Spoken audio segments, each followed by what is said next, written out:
Good afternoon, everybody, and thanks for joining the Digital BC live stream. For those of you who have been here before, you will know that we chat about all things digital here about once a month, and sometimes topics from around the world and sometimes topics for right here at home. My name is CJ Ritchie. I'm the Government Chief Information Officer for the province of BC, and I'm joining you from Victoria, British Columbia, which is known as the land of the Lekwungen peoples, known today as the Esquimalt and Songhees First Nation. And I'm very grateful that I get to live and work in such a beautiful place. Before we get started, I do have a couple of housekeeping items. This session is being recorded and we will be posting it online for anybody to see. For those of you who prefer to have live captions, you can do that at the top of your screen under the ellipses. And just a note that your questions do drive the conversation we have here. So make sure you share your thoughts, ask your questions, and upvote the questions you like. Now we're going to dive right into it here. And I'm particularly excited today because I'm going to get to introduce you to a colleague of mine. And she's a colleague from the other side of the country and somebody that I've known, and we've been good support to each other over the years, despite there being about just under 5,000 kilometers between us. And for me, our relationship really underscores the need for inter-provincial collaboration. Often the digital challenges we have here at home in BC are the challenges that other jurisdictions are also facing. And so, you know, the solutions that we're seeking here in BC are also the ones that we're looking from a pan-Canadian perspective to solve problems for all Canadians. So I'm thrilled to welcome my friend and my colleague and the recently appointed Deputy Minister of Cybersecurity and Digital Solutions for Service Nova Scotia, Natasha Clarke. Welcome, Natasha. Thanks, CJ. Really awesome to be here, and I really appreciate the opportunity to come and have this conversation with you today. It's been an exciting couple of months here in Nova Scotia. Obviously with the formation of the new Department of Cybersecurity and Digital Solutions, and being appointed Deputy Minister, it's a big privilege and an honor to have that role. But I'm really looking forward to us having a gab about all the kinds of things that we get up to and sharing that with everybody today. So I have no doubt that there will be questions from the audience, but I have a few questions to get us started here and get the ball rolling. So you and I are colleagues that sit on something called the Joint Councils. I'm the member from BC, you are the member from Nova Scotia. And I'm wondering if you could just give the audience your quick version of what the Joint Councils is and why it matters. Yeah, that's a great question, and I'll try to be as quick as I can be. I have been, I think, a long-standing member of those councils. I joined the provincial government in Nova Scotia in 2009, and I attended my first council's meeting in Quebec City in 2010. It felt like a lot of acronym soup at the time. The Public Sector Service Delivery Council and the Public Sector Chief Information Officer Council. These are two tables that are focused on driving excellence and better service experiences for Canadians. And I think it's a really unique situation that really represents our kind of model of governance in Canada. We're a friendly bunch here. We like to collaborate. We like to share and communicate. And coming from private sector into government, this was a really eye-opening experience to start to experience and see that kind of thing. You don't see that in private sector in the same way. And I think, so I was a member first of the Public Sector Service Delivery Council for many years. And then when I moved into the role here in Nova Scotia, first as the Chief Digital Officer, I joined the CIO Council. So it gave me a really unique situation where I was able to sit at both of these tables. Then they come together, as you say, to form the Joint Council. And that's where you see the intersection of service and digital and technology. And maybe back in the when I first started attending those tables, there was less focus of priorities because each table had a lot of things, and there might have been one or two things that the Joint Council would talk about. Well, as everybody knows, nothing is delivered anymore without a digital kind of mindset and approach. So over time, I've seen how those priorities and focus areas to deliver better services to Canadians really does require both of those groups coming together to focus on some key priorities. So it's, I think, a really unique table for, and really represents, I think the Canadian way of working and thinking. Yeah, that's true. That's very true. So I know that you had an exciting summer out there from a cyber perspective. And so, to put it mildly. And so I wondered if you could just give our audience a bit of a glimpse of what that looked like for you, and then maybe elaborate a bit to talk about how you might see us further strengthening collaboration in the realm of cybersecurity between our jurisdictions of BC and Nova Scotia. Yeah, great question. So here in Nova Scotia, we've been on a digital government journey for a number of years, really focused on putting the user at the center. And that all sort of really came to a really exciting head, I guess, in May, June, where the government announced the formation of a new department called Cybersecurity and Digital Solutions.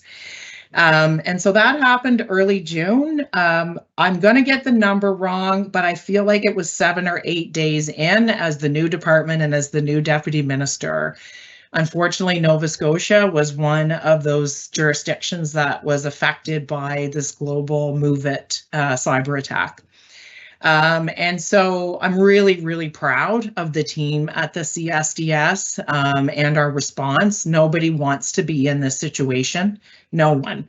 And it is one of those things that, you know, as leaders in the businesses that we're in, it is an inevitability, but you still hope that it doesn't happen.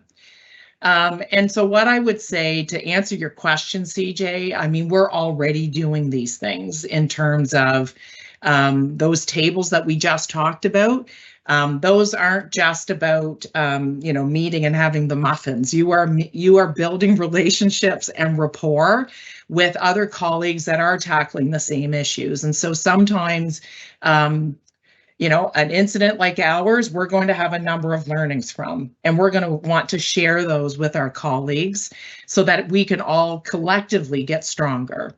I'm pretty certain, I can't speak with, I didn't make the call myself, but I'm fairly certain that our CISO called your CISO, probably relatively quickly or vice versa.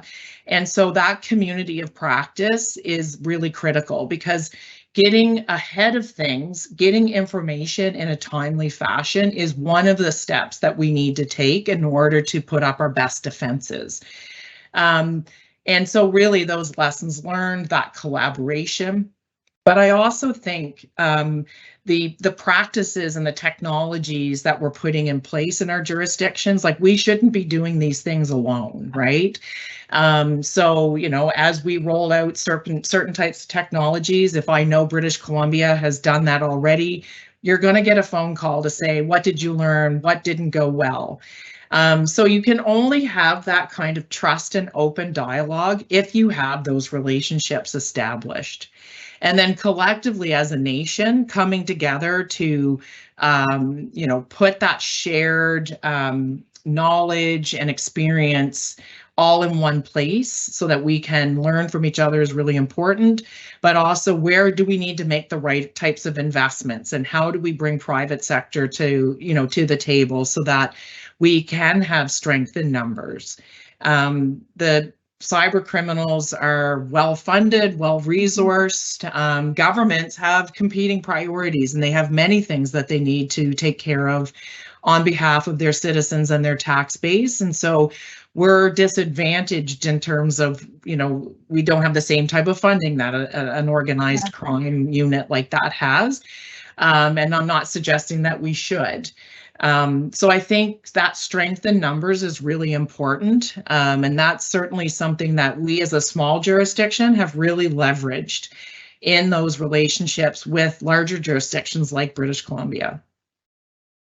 Yeah, and I know you and I have talked before. So you are one of the most long-standing members as a member of the Joint Councils, sitting at different tables, but you've certainly been there longer, I think, than any member that I'm aware of.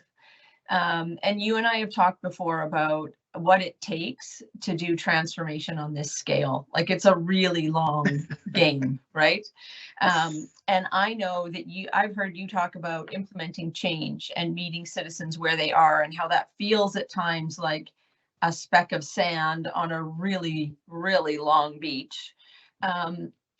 Can you speak a bit about what you mean when you say that, and a bit about, what it takes to do transformation at this scale? Yeah, yes. And you're right. Like I said, I've been involved with the councils, and now the deputies table focused on cybersecurity and digital trust. And I'm really, really excited actually about all of these kinds of developments and where those tables have evolved from just information sharing to now actually co-creating and delivering. One thing I'll start by saying is none of this is complicated. It's just really hard. Yeah. And it's hard because if you think about your own positioning in your own jurisdiction or your own organization, trying to drive mindset changes and the ways under which people work, changing the way that they approach things is difficult even in your own backyard, right? And then, you then layer that on with a federal, provincial, territorial, and municipal kind of governance structure like we have in Canada, where you have multiple priorities, like different types of governments, different colors of government, and everybody might be in different places at different times. One of the things, though, that I'm really always excited about is how passionate public servants are at those tables to make a difference. That is the common ground. As frustrating as it may be for those of us like you and I, where we're impatient and we want things to move faster, that is something to always kind of stay grounded in. I'm also really excited, like I say, that we've moved from just sharing information. I'm not suggesting that we've stopped that, but COVID actually created something that I have never seen at those tables, which is one shared priority. And so that clarity of priority during that time really meant that we were able to accelerate some pilots, some concepts that actually were just things like written on paper to reality from a pan-Canadian perspective. And so what it's shown us is that we can do it. We have a philosophy here in Nova Scotia, which I know there are other jurisdictions that are similar, like show the thing and just start. Like don't spend 5 years building out a paper strategy and then start moving on things. And so what I'm excited about is that through COVID, we were able to do that and show those pilots and show those usable services using things like the Pan-Canadian Trust framework that's been established by those councils in a meaningful way that's taken something from abstract concept to reality. But like I said at the outset, it's not complicated, it's hard.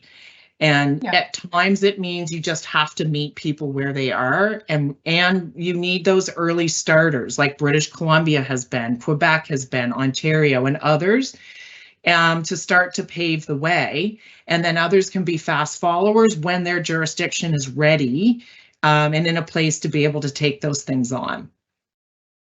So I have a follow-up question for you, but we're getting one from the audience. So let's take that one first, and then I'll come back to my thoughts here. So one of the questions from the audience is asking you what steps Nova Scotia is taking to promote cybersecurity awareness and education among its citizens, its businesses, and its government employees. Can you elaborate for the audience? I certainly can touch on that, and I would say that, we are just getting started in some ways, so there's more work to be done. I'm a silver lining person, or make lemonade out of lemons person, so I would say, as tough as it was to go through the Move It cyber attack, it did create an opportunity for the minister and I to be able to speak to Nova Scotians about being cyber aware. and that regardless of whether or not they were affected by this, that you need to make sure that you're, using good practice and thinking about what you're putting on the internet and thinking about your engaging in the digital economy. And certainly, doing similar as other jurisdictions, we want to also elevate and raise the awareness of public servants in their roles around, are you getting a phishing email? What does it mean to have, to practice good digital habits in today's world? I can't really fathom just the pace under which cyber has evolved and changed in the last 2 to 3 years. And so I think there's more work to be done. I don't want to paint a picture that we've got it all waxed. And I think it's such an evolving and fast moving pace issue that that's where that collaboration comes in. And there is definitely more for us to be doing, whether that's partnering with the education system, partnering with Nova Scotia has a very large university environment and ecosystem, so that we can all collectively work together to raise the bar on that digital literacy to help protect Nova Scotians. Yeah, in the cybersecurity space, the stats are truly sobering. I think it was last year in January, if you would have asked me about the numbers of unauthorized access attempts in January, I would have told you it was about 370 million per day facing BC government. By June, it was nearing 500 million. So there is a scope and a scale in the cyber crime area and the cybersecurity area that is really sobering. I know that you and I are both headed to an FPT meeting next week, actually, where we're going to be discussing pilots as part of a pan-Canadian work plan around digital identity. BC has 2 pilots that we're unveiling there, ones you know well, one around lawyer credentials, and a second one around how municipalities are using our tool OrgBook for permitting. And I know that Nova Scotia has a pilot. Can you elaborate on the pilot that you're bringing to highlight at the meeting there? Sure. And I think what's interesting about Nova Scotia's kind of value proposition, right? Like, we're not the largest province in the country. We're not the smallest. I like to refer to us as the Goldilocks size. We get to engage pretty regularly with our ministers and with decision makers. And so we are at an appropriate size to be able to experiment and try things. But sometimes, our size is a little smaller. And so what we are actually coming to demonstrate next week is not so much a lot of shiny tech, but to talk about how do you actually get started as a small jurisdiction? Because I know we have a lot of colleagues in small jurisdictions that, are very committed to being able to drive forward on things like digital trust, but it is a slog. Again, back to those priorities, the competing priorities that government has. So our ability to come and say, okay, this is the Nova Scotia lived experience. This is what we've done. And this is the benefits. This is where things didn't work for us, and this is where things have worked. And so sharing those learnings and then looking for opportunities to support other jurisdictions on their journey from a smaller scale. Because sometimes what I find, as amazing as the things that BC, because I'm always in awe, especially in the digital trust world, on the things that you've been able to move the bar on, it sometimes feels like a huge leap. Right. Yeah. And so if we can show that a small jurisdiction can take these steps and help move you forward on a path, I'm hoping that that will inspire, but also help support our colleagues in the country.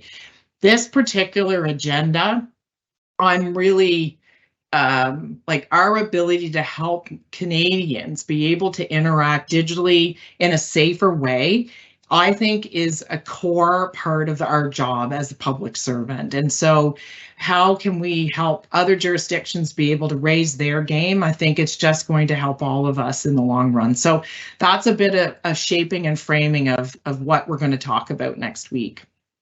Yeah, that's great. And yeah, I mean, I think Nova Scotia is small enough to move, but big enough to matter, right? Yeah. We have an engaged audience here. So you have another question.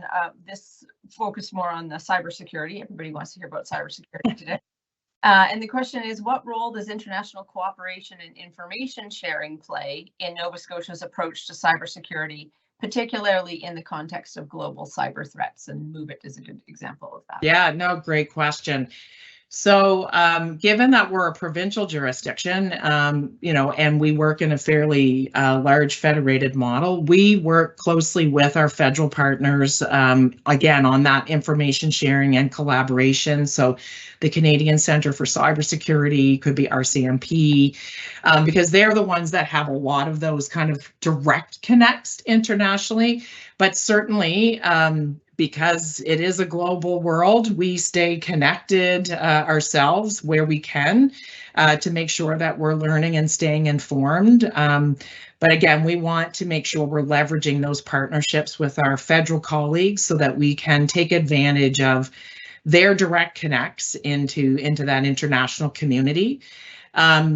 We work closely with some colleagues in, the UK because we, have been doing a lot of work, internationally, I guess, as a part of the digital government community. So we try to stay as connected as we can with a number of different, players in the ecosystem so that we can do our best to protect Nova Scotians. Well, that's great.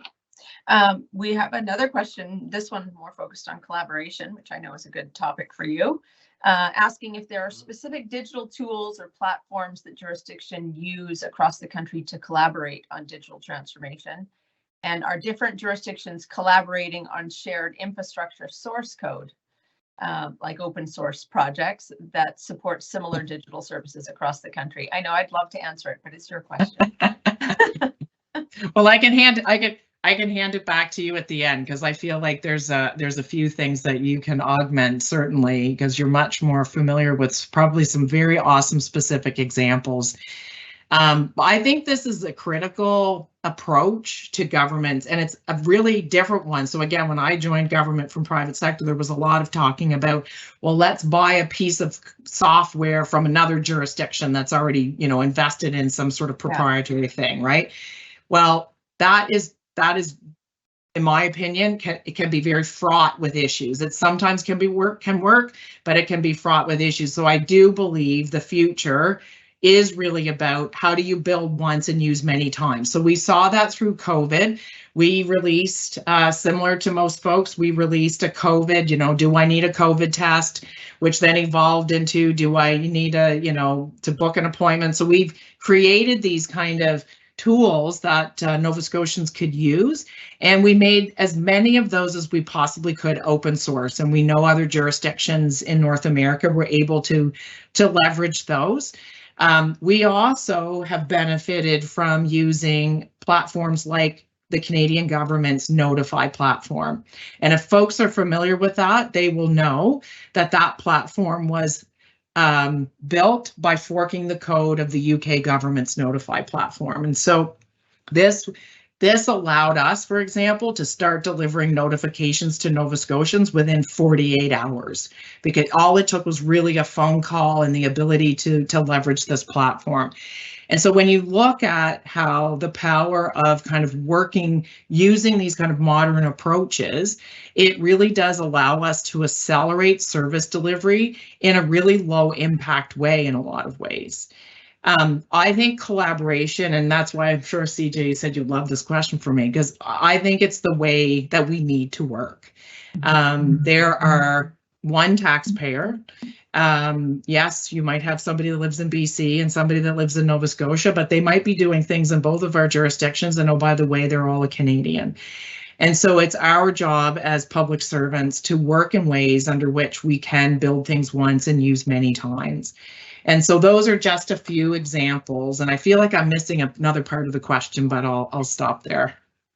Well, I'll tag in for you, because the other part of the question was, are different jurisdictions collaborating on shared infrastructure and source code? And the answer to that is an easy yes. So right now, as you know, Natasha, BC and Ontario and Quebec have built a digital wallet. So the BC digital wallet is the same as the Quebec digital wallet and the Ontario digital wallet. And there's infrastructure that's supporting it called the Candy Ledger. And that is the way forward in terms of interoperable digital credentials, because the dream, as we've talked about as council members for a long time, is somebody moves from the jurisdiction of Ontario or the jurisdiction of Quebec and they move out to BC. And by giving us the digital credentials they had with their government in Ontario or in Quebec, they can be issued their driver's license, their health card, their business license, or any other thing they had with their government there. That level of interoperability is the gold standard of what we're trying to achieve. And we do have infrastructure and products that are being built in that way right now. And if we are wildly successful with the Pan-Canadian Work Plan, we'll be hearing about more opportunities for citizens to have and enjoy that type of interoperable service experience. We have another question here about talent. And the question is, how does Nova Scotia plan to attract and retain cybersecurity talent to support its efforts in safeguarding digital assets and critical infrastructure? How do you plan to do that? I want to hear that too. I know. I'm like, this is a tough question. This might actually be the hardest question that's been asked so far. This is the big question. I think Nova Scotia has a value proposition that is unique. We sell lobster to people a lot. All jokes aside, I think, again, this is one of those really important collaboration topics. And I think we have to think about different strategies. Nova Scotia does have an interesting value proposition with the number of educational institutions we have here. I think for a small jurisdiction, we have a large number of academic institutions, community colleges, and so striking up those partnerships in those early days, I think, are going to be really, really important. Having the right partnerships with private sector, we aren't going to necessarily be able to bring in all of that talent to government, and maybe we shouldn't. We have to have the Goldilocks amount of talent inside of our organization. And so this definitely, as you know, CJ, is a topic of priority for the councils and for the deputies table, because it is a concern for all of us. And so certainly we're looking at strategies like, we have public servants that are really interested in this topic, but maybe have no experience in cybersecurity. So how do we invest in our current workforce to help them be able to leverage and take advantage of these interests in this growing area of concern? But I think it is a very complex issue right now for all of us. Certainly that talent drain, it's happening everywhere. So, even it's important for, like, we focus a lot on retention, right? And so how do we make the CSDS a workplace that our team feels good about, they feel engaged, they feel empowered? A big part of our digital government agenda, frankly, is about the culture of our teams and supporting them and giving them opportunity to work on things. We've had a number of team members join from private sector to say, I never imagined the wicked problems that I would get to be able to contribute to and work on. And I think we have to think about working in the public sector in terms of the mission. And so I think it is a complicated issue. This is a hard question to have a really nice, neat answer to, but one that we all are going to have to work together on.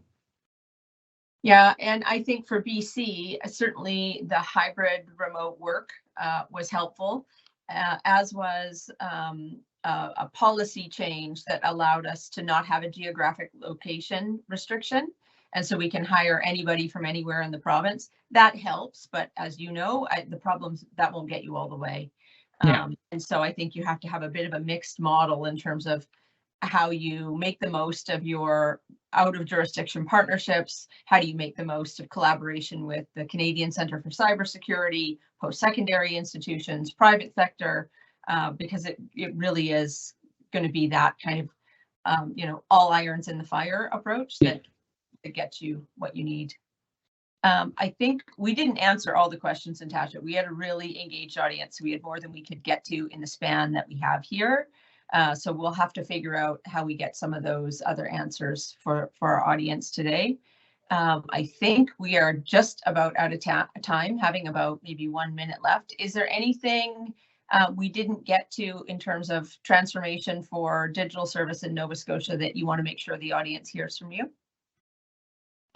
Just a couple of wrapping up thoughts. First of all, I would just like to, for those CSDS folks that will watch this, thank you for everything that you do. You're an incredible group of people and committed public servants. It's been an amazing ride since June already, and we've got lots more to do.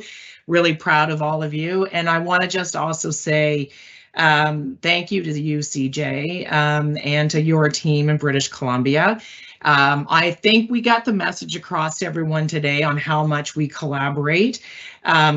We really depend upon our relationship with British Columbia, and I'm really proud to call you my friend and colleague. You're doing incredible things there, and you have an amazing team that everyone answers our call every time. And also, you're also all a bunch of blasts to hang out with. So looking forward to seeing you next week. Yeah, me too, my friend. So you bring the lobster, I'll bring the Empress Gin, and I'll see you at Niagara. So thanks very much for joining me. This isn't a forum that everybody loves, where it's live and you're answering live questions. It takes some courage to do that. So appreciate your openness to this medium. I know our audience benefits from it, and really appreciate you and the time that you spent with me today. So thank you. Awesome. And I think with that, that's a wrap. Thanks to everybody who joined us today on the digital live stream. If we didn't get to your question, we'll try and get to that through podcasts or another medium that we have here with the digital office in BC. And until next time, we'll see you all next time. Thanks, Natasha. Thanks, everybody.